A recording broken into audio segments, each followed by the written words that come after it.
اللهم صل وسلم وبارك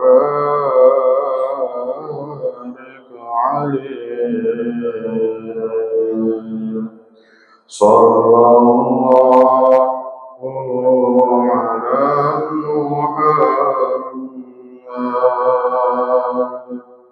صلى الله عليه وسلم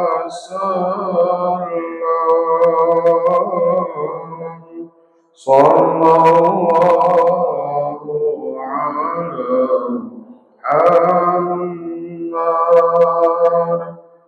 صلى الله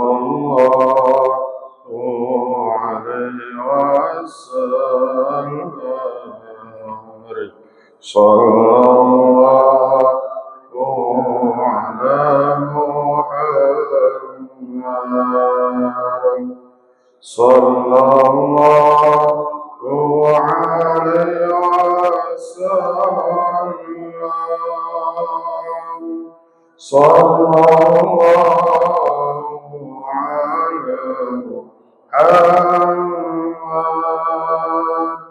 صلى الله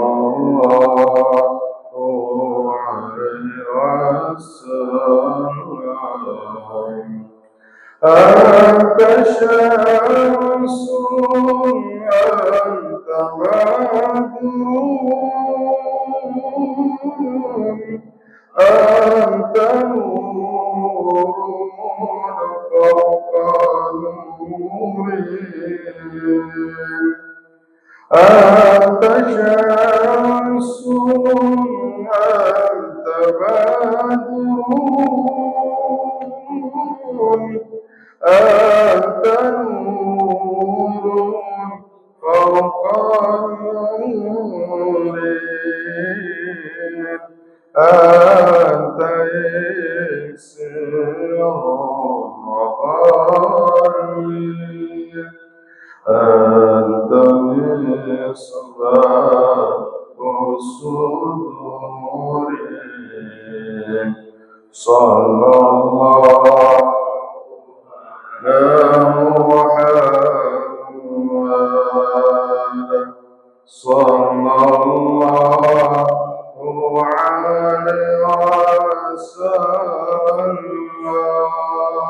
وسلم صلى الله على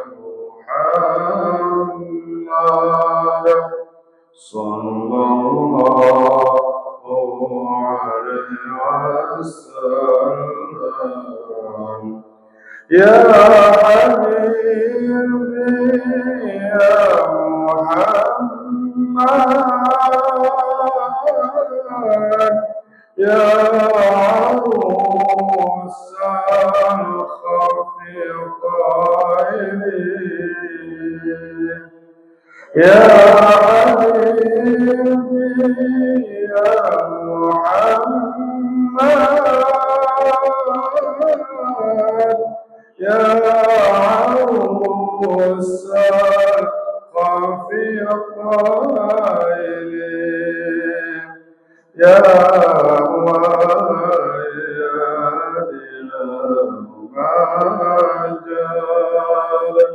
يا إمام الإبرتين صلى الله على محمد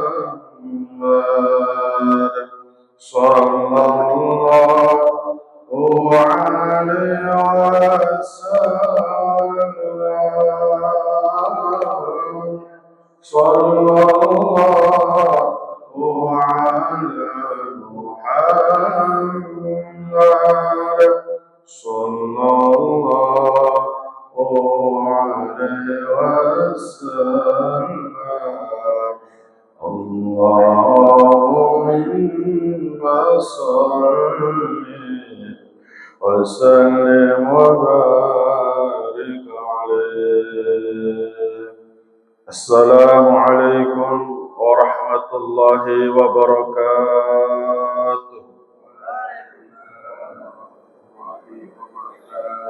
إن الحمد لله صلاة والسلاما لرسول الله محمد بن عبد الله وعلى آله وصحبه ومن والاه ومن تبعه بإحسان إلى يوم القيامة. أما بعد، أشهد أن لا إله إلا الله وحده لا شريك له، وأشهد أن سيدنا محمدا عبده ورسوله.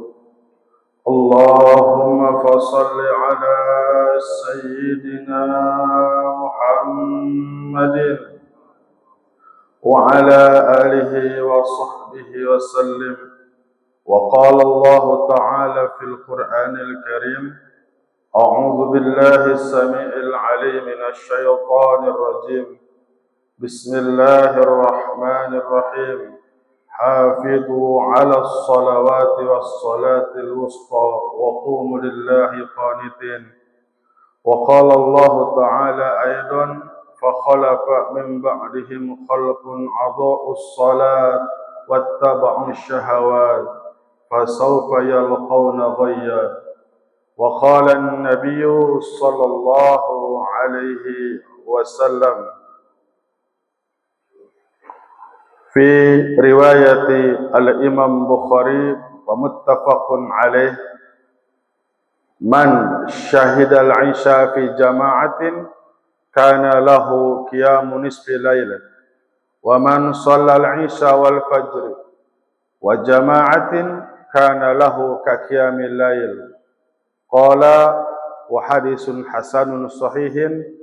وقال الترمذي: صدق الله العظيم وصدق رسوله الحبيب الكريم ونحن على ذلك من الشاهدين. اللهم افتح لنا بفتوح العارفين، اللهم افتح لنا بفتوح العارفين، والحمد لله رب العالمين. Hadiratil kiram, bapak-bapak jamaah pengajian Masjid Hakimah Warahmah, yang mudah-mudahan kumpulnya kita di sini termasuk orang-orang yang mendapatkan doa daripada baginda Rasul. Allahumma jam'an marhuma wa tafarruqan ma'suma. Kita ketemunya di dalam hati kita ada kasih sayang. Wa tafarraqa ma'suman. Ketika berpisah pun kita bisa saling menjaga satu sama lain. Di depan kita saling menyayangi, di belakang kita saling mendoakan. Itu apa yang diinginkan oleh baginda Rasulullah sallallahu alaihi wasallam daripada umatnya. Maka di sini insya Allah kita akan sama-sama membaca hadis dari baginda Rasulullah sallallahu alaihi wasallam tentang bagaimana keutamaan salat berjamaah dan ancaman orang-orang yang meninggalkan salat berjamaah tanpa ujur, bahkan orang yang menganggap enteng tahawun, terus meringankan, menganggap bahwa salat berjamaah itu biasa-biasa aja. Maka di sini ada ancaman dari baginda Rasulullah sallallahu alaihi wasallam. Allah akan ancam 3 siksaan di dunia, 3 siksaan pada waktu syakaratil maut, 3 siksaan pada waktu di alam kubur, dan 3 siksaan pada waktu nanti di yaumil qiyamah. 3 siksaan pada waktu di dunia apa? Yarfa'illahul barakata min kasbihi wa rizkihi. Allah akan cabut keberkahan daripada usaha, daripada menjalani kehidupan, dan daripada rizkinya. Siksaan yang kedua, wa yanzi'u minhu nurus solihin. Dari wajahnya Allah akan cabut nur wajah kesolehan. Terus yang ketiga apa? Mabghudun fi qulubil mu'minin. Akan tidak disukai, orang-orang yang beriman akan membenci kepada orang tersebut.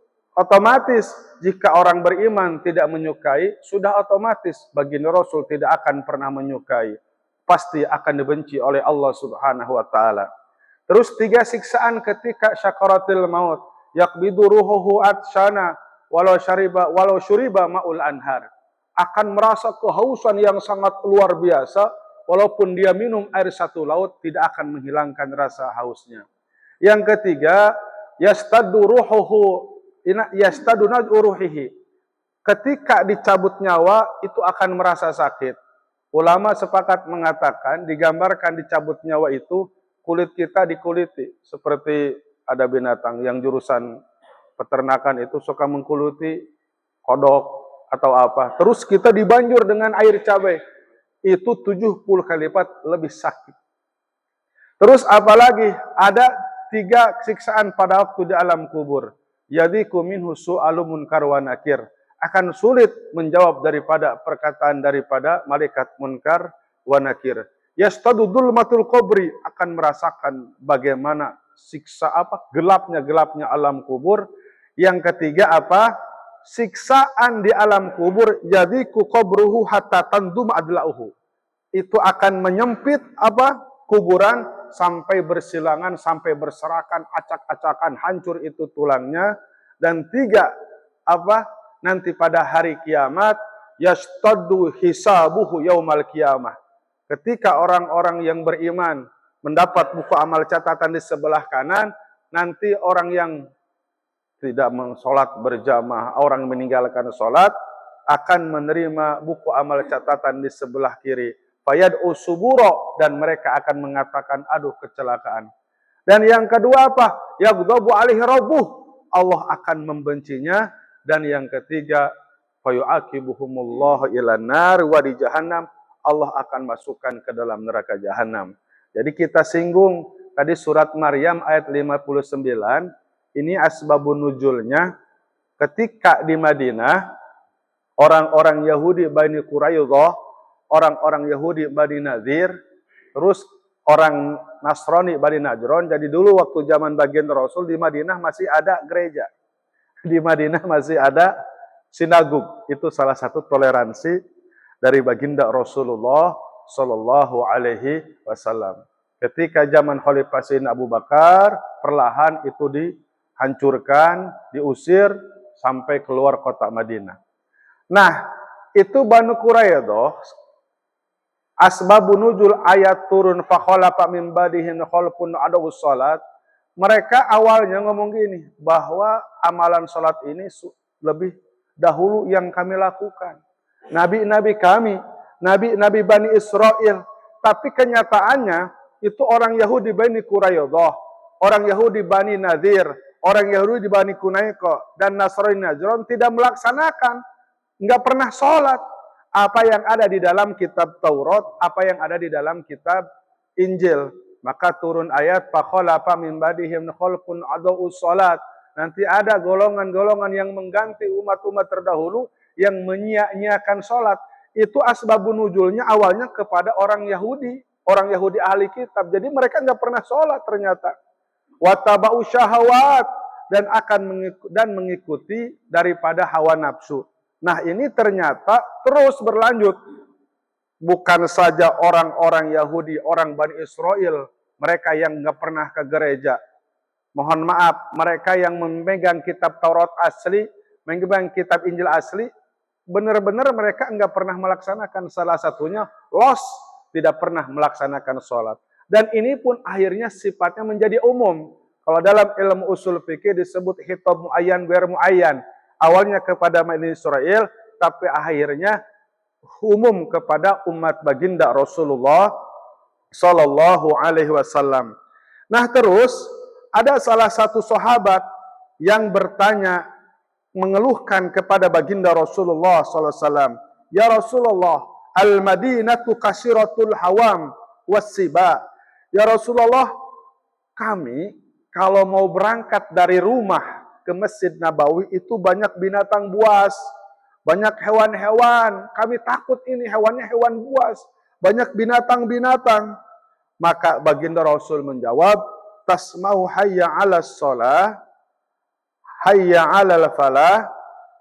Kalau kamu mendengar ada suara hayya 'alas shalah, hayya 'alal falah, fa hayya 'ala. Kamu berangkat aja. Kamu yakin insya Allah itu binatang buas menjadi jinak. Itu binatang yang begitu banyak tidak akan pernah mengganggumu. Kenapa itu dari Masjid Nabawi kedengaran? Karena suara Bilal, lihat dalam kitab Dalil Falihin bab azan, itu jangkauan suaranya 5 kilo.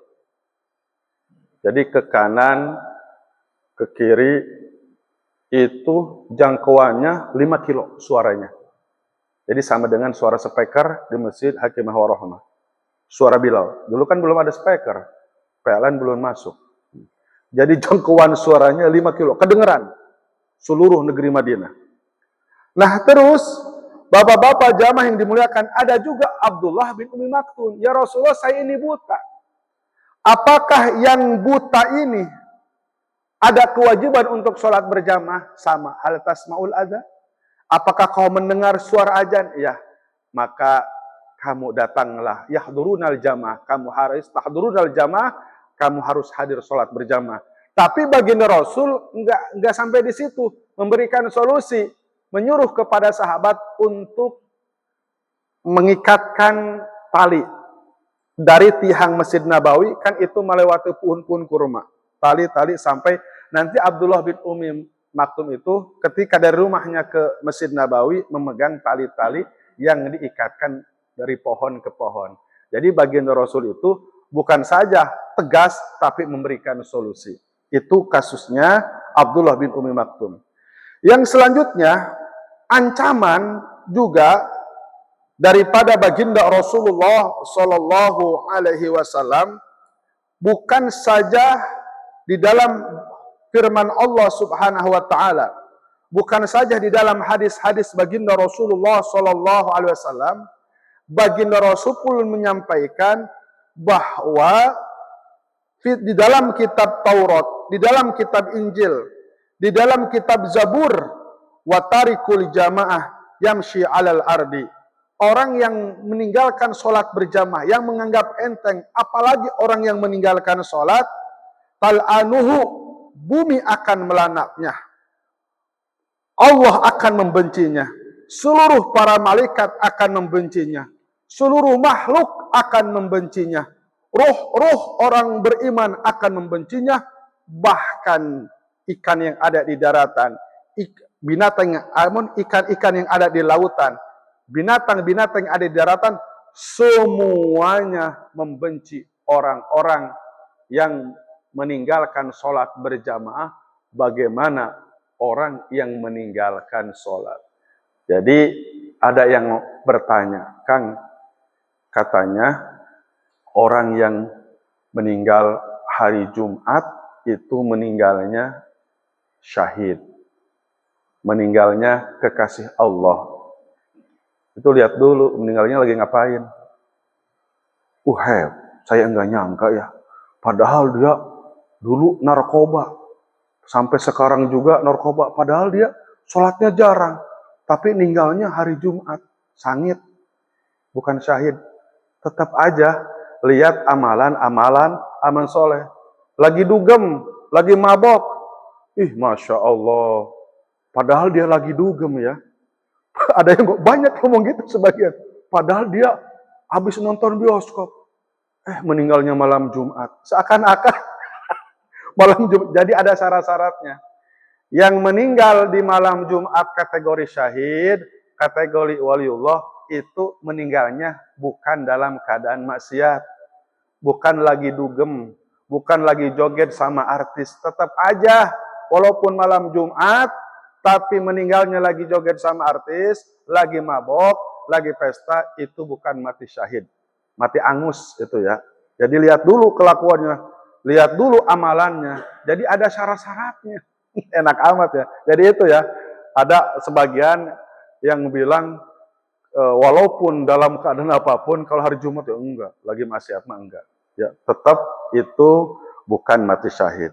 Nah, hadirin jamaah yang dimuliakan oleh Allah Subhanahu wa Ta'ala. Kita lanjut, firman Allah Subhanahu wa Ta'ala dikatakan, "Waman adlamu mimman mana'a masajidallah ayyudhkara fiha ismuhu wa sa'a fi kharabiha."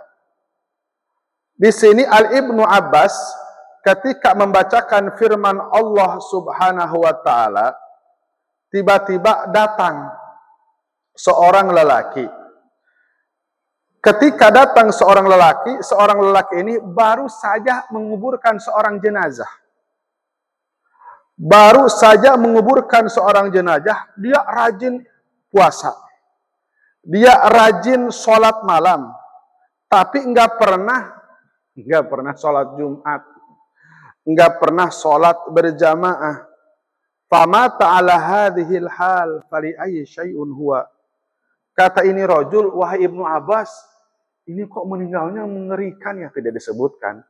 Kenapa ya? Padahal dia rajin puasa, dia rajin sholat malam, tapi memang dua aja ada amalan yang enggak dilakukan, enggak pernah sholat Jumat. Orang 3 kali enggak pernah sholat Jumat, dicap khotamul munafik, sifat munafik. Terus enggak pernah sholat berjamaah di masjid. Kata siapa? Akhirnya Ibnu Abbas berkata, qala huwa an-nar, qala Nabiyyu sallallahu ta'ala alaihi wasallam, wahai rajul, aku pernah mendengar daripada baginda Rasulullah sallallahu alaihi wasallam, sallimu alal yahudi wan nasara. Engkau akan selamat dari orang Yahudi dan Nasrani. Wala tusallimu alal yahudi ummati. Tapi engkau tidak bisa selamat daripada Yahudi umatku. Apa maksudnya? Yahudi daripada umatku adalah yasma'unal adzan wal iqamah wala yahduruna li jamaah. Orang-orang ini mendengar suara azan dan iqamah tapi tidak pernah sholat berjamaah. Mancingnya diterusin, main caturnya diterusin, kongko di kafenya diterusin. Emang ini pedas. Ya, nasihat buat saya, buat kita semua. Salah satu amalannya yang paling berat menurut orang-orang munafik, wa innaha lakabiratun. Wa innaha lakabiratun itu apa Bapak-bapak? Sesungguhnya sholat berjamaah itu lakabiratun, syakilah, berat. Illa alal khasyiin ayat ta'in, kecuali orang yang khusyuk, orang yang tunduk dan patuh. Mudah-mudahan selama tidak ada uzur, ya sholat berjamaah di mana aja. Situasi kondisional, di puncak ke masjid 20 kilo, ya kan ada musola di situ, kondisional. Ketika kita mau ke masjid kesiangan, ya nggak apa-apa. Wa innal arda tuhurun wa masjidan. Kata baginda Rasul, seluruh bumi dihamparkan. Itu suci, bisa dipakai wudhu, bisa dipakai sholat, khusus bagi umatku, yaitu umat, katanya umat baginda Rasulullah Sallallahu Alaihi Wasallam. Kalau umat Bani Israel beda. Umat Nabi Musa, contoh umat Nabi Musa ketika di Palestina, coba-coba datang ke Yordan, nggak ada kewajiban sholat. Udah bebas. Nabi Ibrahim dari Palestina, andai kata terus ke Mesir, nggak ada kewajiban sholat. Jadi sholat orang Bani Israel dan nabinya khusus di tempat masing-masing, khusus di kampung masing-masing. Enak amat ya kalau gitu ya. Kita kemana tuh? Ke daerah Lampung, ke Sumatera. Nggak ada sholat tuh. Tapi baginda Rasulullah SAW, di mana saja berada, azan dikumandangkan, harus melaksanakan sholat. Yang selanjutnya, ada yang mempertanyakan bagaimana ini dengan hadis, inna minar rajuli wa baina syirki wal kufri tarkus sholati. Ada hadis lain, ma bainal mu'min wal kafir huwa tarikus sholat. Ada yang membedakan antara orang musyrik, orang kafir, bagaimana dia meninggalkan sholat. Ada hadis lain untuk membedakan orang beriman dengan orang kafir, apakah dia sholat, kalau sholat dia beriman, itu tarjihnya, kalau dia meninggalkan dia kafir. Maka di sini alim ulama menjabarkan agar tidak salah paham, kalau saja meninggalkan sholatnya karena malas, itu bukan kafir tapi fasik. Ditanya, kamu kenapa ninggalin sholat? Ya saya malas. Kamu tahu kan sholat? Ya saya tahu. Sholat itu perintah Allah. Saya tahu dan saya iman. Saya yakin ini perintah Allah. Amalan yang tinggi dicontohkan oleh Rasul. Ya malas aja, itu fasik. Tapi ketika ditanya, kamu kenapa ninggalin sholat? Menurut saya, contoh, biasa-biasa aja. Itu bukan hal yang, itu bukan perintah suatu kewajiban. Ketika ada orang mengatakan bahwa sholat itu bukan perintah wajib, Johor dikatakan biasa-biasa aja, itu olahraga. hati-hati nih, yang jurusan filsafat nggak ada iman. Saya kaget, orang lulusan Mesir jurusan filsafat. Jadi kata dia itu, bahwa sholat itu olahraga aja katanya. Sholat yang sebenarnya dalam hati, ya Allah. Jadi santai aja itu. Nggak tahu mungkin ya, saya mah udah nggak perlu sholat. Sholat itu dalam hati. Kalau begitu makan lewat niat, jangan makan. Minum lewat niat, jangan makan. Zakat pun niat aja, nggak usah ngeluarin uang. Kalau mau ke situ. Nah, itu bahaya. Jadi, awas, setan itu pinter. Bagaimana untuk menggelincirkan orang, sehingga ada dalam satu hari di daerah pedalaman kota Baghdad pada zaman Syekh Abdul Qadir Jailani, kata setan, malam ini aku sukses menyesatkan 1000 wali, semuanya meninggalkan sholat. Wali itu bisa dicabut kewaliannya gara-gara satu kali meninggalkan sholat. Syekh Abdul Qadir Jailani lolos. Tadinya ngomong, aku adalah Tuhanmu, kamu bukan Tuhan. Kamu udah nggak sholat lagi. Kamu puasa 25 tahun. Kamu udah bersih. Jiwa kamu udah suci. Jadi kamu nggak sholat. Kata saya Abdul Qadir Jailani, kamu bukan Tuhanku, kamu setan. Tuhanku Allah subhanahu wa ta'ala perintahkan sholat kepada nabinya, kepada umat-umatnya. Lolos. Jadi hati-hati itu ya. Makanya ada guru, kalau ada orang yang kelihatan sakti, Imam Ghazali mengatakan, dia sakti, bisa terbang di atas air. Kayak David Copperfield ya, bisa ngilangin Eiffel Tower. Monas mau diilangin, tapi nggak boleh sama presiden. Bahaya diilangin. Kesono Monas kemana? Itu biasa aja, nggak usah kagum. Karena kalau saja ada orang kagum, orang bisa terbang, burung pun lebih tinggi terbangnya. Ketika ada orang yang kagum melihat orang terbang di atas air, maka kapal yang begitu berat pun bisa mengamang di atas air. Yang itu pengertian yang kalau ada orang yang istiqomah di dalam sholatnya, di dalam ibadah kepada Allah, salah satunya sholat berjamaah, itu baru orang-orang yang mulia di hadapan Allah subhanahu wa ta'ala. Jadi sekarang mah gegeran ya, ada orang sakti ngeluarin uang. Tuh. Padahal emang ada uangnya, kertas jadi uang, daun jadi uang. Masya Allah, itu tipuan sihir ya. Na'udzubillah, summa na'udzubillah. Yang selanjutnya, kita bacakan hadis-hadis tentang masih di sholat berjamaah daripada baginda Rasulullah Sallallahu Alaihi Wasallam. Nah, terus bagaimana orang-orang yang bapak-bapak tadi kan ada yang jalan kaki, ada yang pakai motor, kalau hujan ada yang pakai kendaraan, itu mendapat kabar gembira. Kita basyirun wa nadhirun aja nih, neranginnya. Kabar gembiranya apa? Basyirul masyain. Kabar gembira buat kalian orang yang berjalan kaki dari rumahnya ke masjid, fi dhulmin, dalam keadaan gelap. Keadaan gelap itu dua waktu. Pertama waktu apa? Waktu subuh dan waktu isya. Maghrib lah ya, sudah masuk tuh. Bin nuri tam yaumal qiyamah. Nanti wajahnya akan bercahaya pada hari kiamat. Di dalam kitab Hayatus Sahabah itu sampai ada 12.000, kumpulan 80 kitab, 12.000 padilah orang yang sholat berjamaah. Salah satunya ada syarat-syaratnya, wudu istinja, baik istinjanya, benar dalam wudunya, rukunnya, syaratnya, dari mulai takbiratul ihramnya, itu sempurna, itu maksudnya binuri tam yaumal qiyamah, nanti akan kerepotan orang-orang, tapi orang yang rajin sholat berjamaah, Allah akan berikan cahaya nur yang sempurna. Amin. Mudah-mudahan ya, Allah terima ibadah kita, walaupun termasuk saya nggak bisa sempurna, Masya Allah, pasti ada bolongnya. Nggak mungkin selama seumur hidup kita terus nggak ada bolongnya, pasti ada bolongnya dalam keadaan mungkin di perjalanan, mungkin apa ada lalainya, atau mungkin ketidurannya. Nah mudah-mudahan kesalahan-kesalahan kita sempat melalaikan, Allah ampuni dosa-dosa lalai kita. Amin. Ya Allah ya Rabbal Alamin.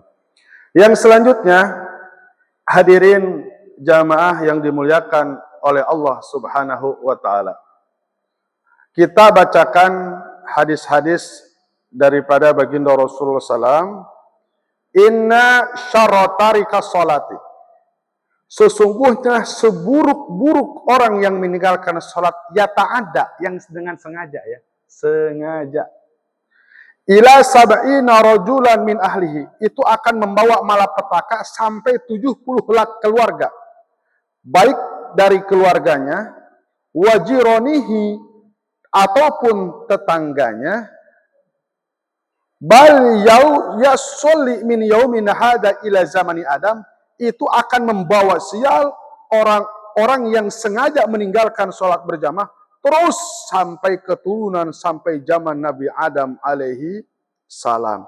Tapi awas, wadalika annal musalli, namun ketika ada orang yang rajin sholat, apalagi sholat berjamaah, ketika kita atahiyat, assalamu alaina wa ala ibadillahi sholihin, maka kita pun mendapat doa kebaikan-kebaikan dari orang-orang soleh yang kita doakan itu orang soleh, ila arwahil mu'minin, ila ahdi Adam alaihissalam, sampai zaman Nabi Adam alaihissalam. Kami sluhada dari kalaka. Jadi kalau kita doa begini, assalamu alaina wa ala ibadillahi sholihin, itu orang-orang soleh dari mulai zaman Nabi Adam. Berarti Nabi Adam anaknya siapa yang soleh? Habil ya. Yang brengsek mah Qabil tuh yang bunuh ya. Habil yang soleh. Tuh. Jadi Nabi Adam dengan Siti Hawa itu kalau melahirkan 20. Dalam kitab tafsir Ibnu Abbas, Tanul Mikbas, 10 laki-laki, 10 perempuan. Brojol 20. Nanti brojol 20. Jadi Siti Hawa umurnya 1000 tahun, Nabi Adam umurnya 1000 tahun. Dikatakan sampai 4000 anak. Lihat dalam Tanurul Mikbas, kitab tafsir Ibnu Abbas. Jadi hasil bibitnya itu rumah tangga 1000 tahun punya anak 4000. Yang terakhir namanya sis. Nah, itu kan 4000 enggak soleh semua kan. Nah, dari sekian semuanya berapa juta orang yang soleh.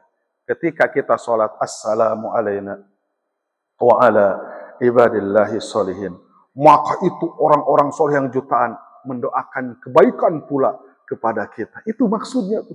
Bagaimana dahsyatnya sholat, rahasianya salah satunya adalah ketika kita atahiyat, assalamu alaina wa ala ibadillahi sholihin. Jutaan orang soleh sampai zaman Nabi Adam sama mendoakan kita supaya kita ditetapkan menjadi orang yang soleh. Subhanallah. Jarang mungkin ya ini, dan itu rahasia daripada sholat. Yang selanjutnya, hadirin jamaah yang dimuliakan oleh Allah Subhanahu wa taala, kita pernah dengar di media atau apa, di sini ada ternyata dalam kitab, saya bawa 2 kitab ya. Jadi setiap kitab itu harus ada tarjih, ada pendamping. Kalau Sahih Bukhari, kitab pendampingnya adalah Fathul Bari. Kalau Riyadus Sholihin, pendampingnya adalah Dalailul Falihin, 4 jilid. Ya. Nah, kalau Ihya Ulumuddin, pendampingnya Al-Muntahaf, 15 jilid. Ada. Terus, ada juga Bisyarhil Bulughul Maram. Bulughul Maram juga ada pendampingnya. Nah, jadi perlu diketahui, yang nyusun kitab Bulughul Maram itu Syiah Jaidi. Jadi harus jeli tuh penyusunnya. Tapi banyak dikaji ya. Tapi lurus keterangannya. Terutama ilmu tajwid. Kayak ini pengetahuan. Kitab Al-Jajariyah, kitab Jajariyah, kitab Fathul Aqfal, orang Syiah, orang Mu'tazilah, itu kalau ilmu tajwid sama kitabnya. Nggak ada perbedaan. Ilmu makhrajul huruf, semua yang aliran sesat pun, itu kalau makhrajul huruf, tajwid sama. Makanya kori-kori kita kan sering dipanggil ke Iran ya. Dipanggil. Jadi untuk makhrajul huruf ya, untuk tajwid sama. Anal halki, waskol halki, sama. Tapi yang lainnya ya beda. Itu. Baik. Nah, hadirin jamaah yang dimuliakan oleh Allah Subhanahu wa taala. Jadi begini, waktu zaman Abu Bakar Siddiq, ini kan khalifahnya, kalau ada kalimat zaman, Khalifah Abu Bakar Siddiq. Jadi ketika orang ini mau dimasukkan ke dalam kubur, itu di dalam kain kafan bergerak-gerak. Kita ambil sumbernya ya, sering dengarkan di kita ambil sumbernya nih. Akhirnya pas dibuka, itu ada ular. Hayatan natuqatan fi unuqihi, itu ular ngebelit lehernya. Wa tamussu dammahu, dan menyedot darahnya. Pas mau dibunuh, maka itu ular ngomong, La ilaha illallah Muhammadur Rasulullah. Lima taqtuluni wa laysa lihi dzambun wala khata'un. Tidak ada Tuhan selain Allah, Nabi Muhammad itu utusan Allah. Kenapa kamu mau membunuhku? Apa dosamu? Apa dosaku kepadamu? Apa kesalahanku kepada kalian? Faqad amaroni Allahu wa'adzibuhu ila yaumil qiyamah. Sesungguhnya aku ini diperintahkan oleh Allah. Aku tidak berani. Aku ini diperintahkan Allah sampai hari kiamat untuk menyiksa orang ini. Emang apa dosa dan kesalahannya?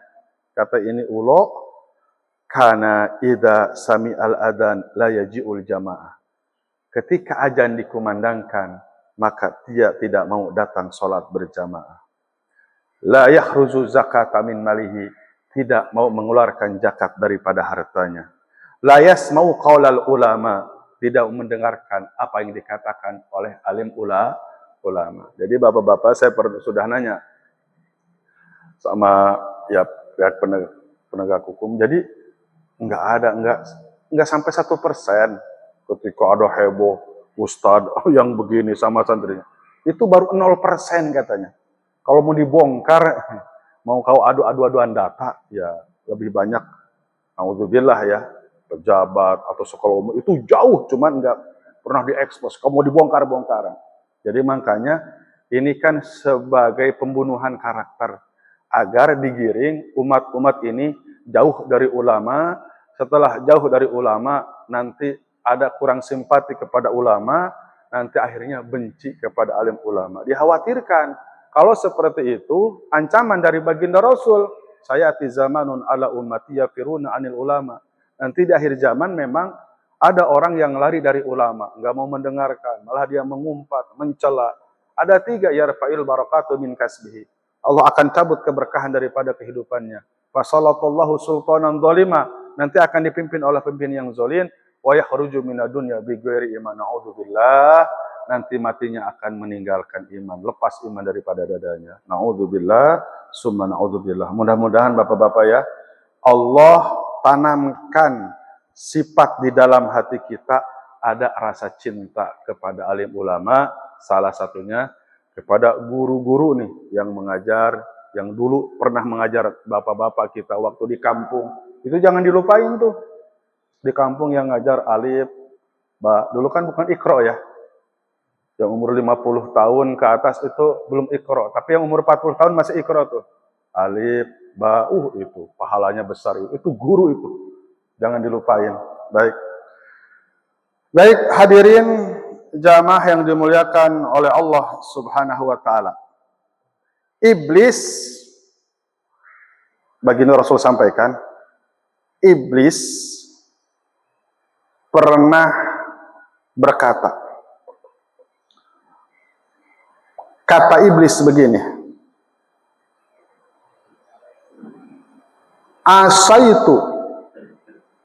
asaitu marratan ilallah. Aku ini maksiat kepada Allah 1 kali. Tapi setelah itu aku tidak bermaksiat lagi. Iblis yang komentar, baginda Rasul sampaikan. Ketika aku mengatakan ana khalaqtani min nar wa khalaqtahu min tin, itu ada penyesalan. Tapi karena sombong sudah ditolak penyesalan. Tapi ketika ada orang yang meninggalkan zuhur, asar, maghrib, isya, subuh, ya ibna Adam, inna ibna Adam maksiatun khamsa marratan fi kulli yaumin. Aku dikalahkan oleh anak cucu Adam yang setiap hari maksiat 5 kali. Masya Allah. Jadi Allahu Akbar. Jadi manusia itu kalau sudah sekali maksiat, sudah sekali durhaka, ulaika kal an'ami bal hum adall, mereka akan seperti binatang, bahkan mereka ini lebih buas, lebih dahsyat daripada binatang. Yang selanjutnya, kita terbang ke kisah Nabiullah Isa alaihi salam. Ketika Nabi Isa melihat ada kaum-kaum, buah-buahan, makanannya banyak di sebuah kampung. Kan Isa itu, Al-Masih itu suka berjalan, enggak punya rumah. Nabi Isa itu enggak punya rumah. Makanya ada dalam kitab Hayatus Sahabah perkataan Nabi Isa, yang paling ana agniyaun nas, ana agnan nas, aku adalah orang yang paling kaya. Saking aku kayanya, langit menjadi atap rumahku, dan seluruh hamparan bumi itu menjadi lantainya. Sepertinya Bang Haji Roma Irama ngambil daripada kutipan Nabi Isa. Bapak-bapak mungkin apal liriknya ya. Saya juga apal tapi nggak mau di masjid ya. Nah itu. Maksudnya apa? Nah kita kembali. Saparo yauman, ketika pada suatu hari melihat sebuah kampung, ya'buduna, semuanya beribadah kepada Allah, umat Nabi Isa.